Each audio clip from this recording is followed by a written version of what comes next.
আছি ডালহাউসি, একদম অফিস পাড়ার প্রাণকেন্দ্র। আপনারা জানেন যে নির্বাচন কমিশন যে দপ্তর, ঠিক তার সামনেই এসার যেভাবে অত্যাচার হচ্ছে মানুষের উপর, যে অত্যাচার হচ্ছে, যেভাবে এসআরের প্রত্যাহার করতে হবে তার প্রতিবাদে একটা বিক্ষোভ সমাবেশ হয়েছে এবং অবস্থান বিক্ষোভ চলছে। যেভাবে আজকে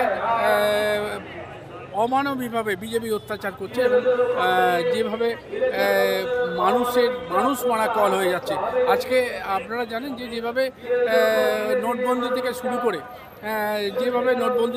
করে একের পর এক অত্যাচার হচ্ছে, যে 2014 সাল থেকে যেভাবে শুরু করেছে, নোটবন্দি থেকে শুরু করে এসআর, কি বলবেন আজকে এই অত্যাচার?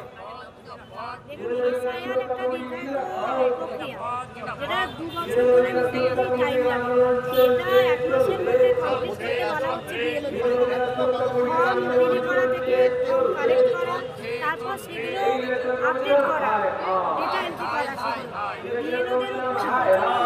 চাপের সৃষ্টি হয়েছে। আমরা তো কেউ ডেটা এন্ট্রি অপারেটর নই, আমাদেরকে কোনো প্রশিক্ষণও দেওয়া হয়নি।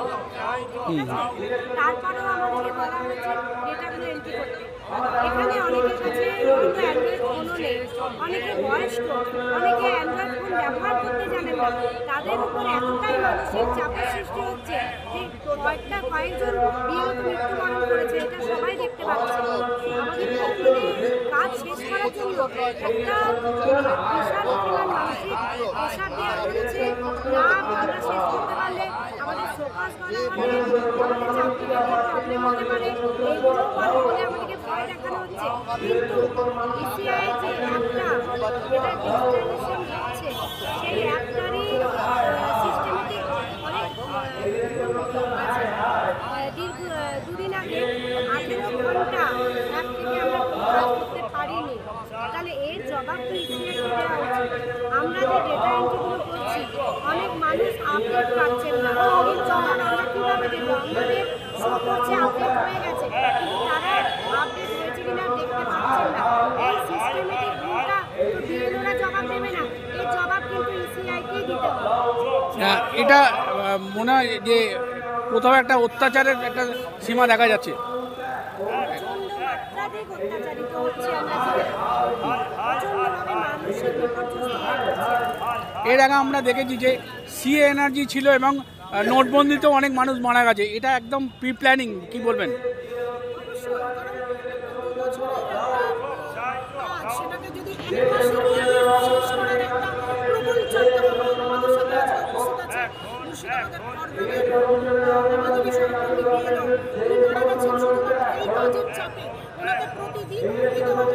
আমি ওনার পরিবারের সাথে কথা বলছিলাম, উনি ঠিকভাবে অ্যান্ড্রয়েড ফোন চালাতে পারতেন না। উনি ছেলের সাহায্য নিতেন, ছেলেরও নিজস্ব কাজ করতে পারতেন, ছেলের সাহায্য নিতেন এবং সাহায্য নিয়ে যতটুকু সম্ভব উনি চেষ্টা করছিলেন। কিন্তু এত প্রবল ইসিআই চাপ দিয়েছে, কমিশনকে এর দায় নিতেই হবে। কমিশনকে আমরা কিছুক্ষণ পরেই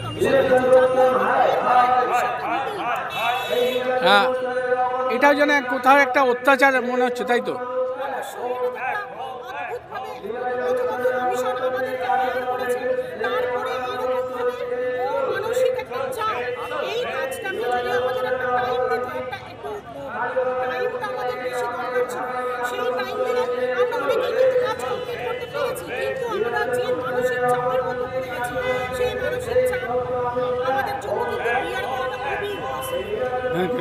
আমরা সিরিজ একটু কথা বলে নিলাম যে যারা মানসিক চাপের মধ্যে পড়ছে এই এনআরসি সিএর ইয়েতে, তার একটা প্রতিবাদে একটা ধরনের চলছে।